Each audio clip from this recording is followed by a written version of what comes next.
দেখেন, আমার বিষয়টা হলো, মনে করেন যে সেন্টিমেন্ট ক্রিয়েট করে নামতেছে, নামতে নামতে সেন্টিমেন্ট ফিল করছে, মনে করেন প্রেসার দিয়ে বড় বিগ সাইজের একটা ক্যান্ডেল। সেখানে তো আমরা নামতেছে, আশা করি যে এই যে নামতেছে, নামার পরে এখানে এই যে এই কাজটা করছে, হ্যাঁ, হ্যাঁ। এখন আমরা এখান থেকে তো রিভার্সের জন্য ট্রাই করব। রিভার্সের জন্য ট্রাই করি, কিন্তু আবার সেম ডিরেকশনে সেলারের একটা ক্যান্ডেল হয়, তারপর রিভার্স করে, তারপর এমনকি দেখা যায় সেম ডিরেকশনে আবার দুইটা দেওয়ার পরেও আবার রিভার্সাল নেয়। আপনি এখানে এই রিভার্সাল জিনিসটা তো পারবেন না, এটা সেন্টিমেন্টের বিরুদ্ধে যাচ্ছেন, আপনি ঢেউয়ের বিরুদ্ধে যাচ্ছেন। সেন্টিমেন্ট তো ফিল করে ফেলছে, মনে করেন যে প্রেসার ফিল দিলে বড় যে করুক, বিগ আপনি সাইজের তো, ক্যান্ডেলটা। আপনি কার বিরুদ্ধে যাচ্ছেন? ফিল তো করছে ঠিক আছে, কিন্তু আপনি কার বিরুদ্ধে যাচ্ছেন? এটা যদি এইভাবে ক্যান্ডেল না হইয়া, এটা যদি ডাউন সেন্টিমেন্ট কিন্তু ক্যান্ডেল হয়ে গেছে, এখন এটা কিভাবে বুঝাই? রেড ক্যান্ডেলে মুছা নেই, দাঁড়ান। এই যে ডাউন সেন্টিমেন্ট এ পর্যন্ত মনে করেন নামছে, ঠাস করে হঠাৎ হ্যাঁ, করে এই যে এরকম একটা বায়ার ক্যান্ডেল আসলে ওইটা আপনি নিতে পারেন।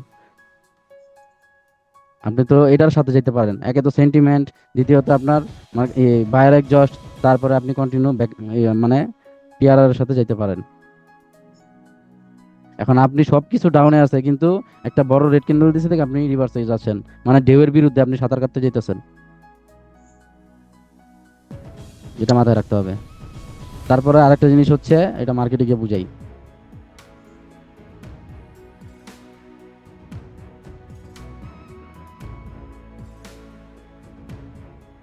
এই যে দেখেন,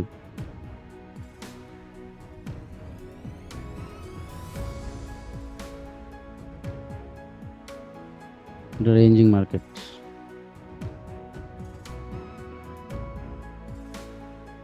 আপনাদের যে এম সেভেন এর পরে মার্কেট যে রিভার্স করে, এখানে আপনার 10টা ট্রেড নিলে 2টা কি 3টে লস হবে, এছাড়া 7-8টা প্রফিট হবেই, কিন্তু ওই দুই একটার ভিতরেই আপনারা সব দিয়ে দেন। এই যে এটা প্রফিট দিছে, এখানে একটা প্রফিট দেয় না, ফেল দিছে, এই যে এটা কেন ফেল দিছে বলেন দেখি। এখানে ভাই এখানে এখানে আপনার এটার আগের যে ক্যান্ডেল গুলো আছে 3-4টা, ওইটা দুনো সাইডে মনে করেন যে উইকনেস শো করছে। না, প্লাস মার্কেট মনে করেন যখন, না না এখানে ওটা এখানে দুনো সাইডে। রিভার্স, এটার পরে রিভার্সাল হওয়ার চান্স একটু বেশি আছিল, এটার পরে রিভার্সাল হওয়ার চান্স। ওর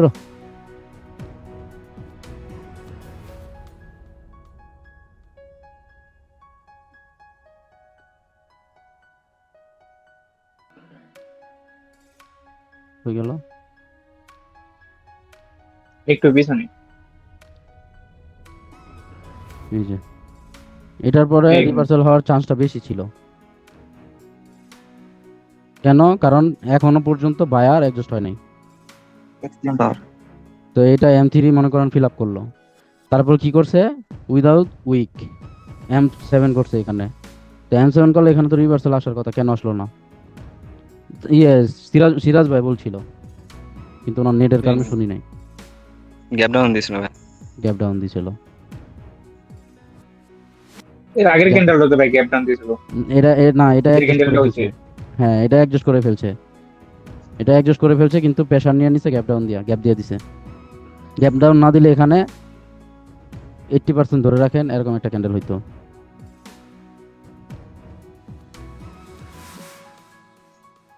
এরকম হইলেও একটা ক্যান্ডেল হইতো। সচরাচর ক্যান্ডেলগুলো একটু বড়ই হয়, কিন্তু এরকম হইতোই হইতো গ্যাপ ডাউনটা না দিলে। জাস্ট এই একটাই কারণ, এছাড়া এখানে কোনো কারণ দেখতেছি না আমি। কারণ এখানে বায়ার আছে, পাওয়ারে বায়ার এখনো অ্যাডজাস্ট হয় নাই, M3 ফিল আপ করে ফেলছে। তারপরে এখানে যদি বড় উইক থাকতো, তাহলে হয়তো বা এই ক্যান্ডেল আমি আশা করতাম।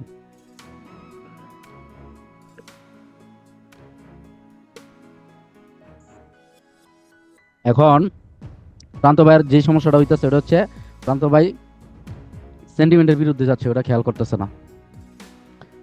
সেন্টিমেন্ট, পাওয়ার, আর হচ্ছে লিকুইডিটি, এই তিনটা মিলায় মার্কেট চলতে হবে, কোনোটার বিরুদ্ধে যাওয়া যাবে না। পাওয়ার যেমন পাওয়ারের বিরুদ্ধে যেতে পারবে না, সেন্টিমেন্টের বিরুদ্ধেও যাওয়া যাবে না, আর লিকুইডিটির বিরুদ্ধে যাওয়া যাবে না।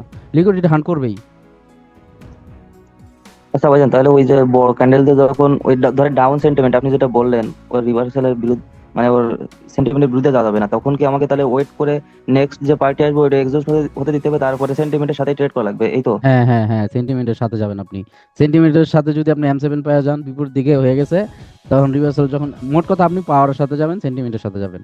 এখন দেখবেন এটা কোন দিকে আছে। বাইং দিকে থাকলে বাইং দিকে ট্রেড নেওয়ার চেষ্টা করবেন, সেলিং দিকে থাকলে সেলিং দিকে ট্রেড নেওয়ার চেষ্টা করবেন।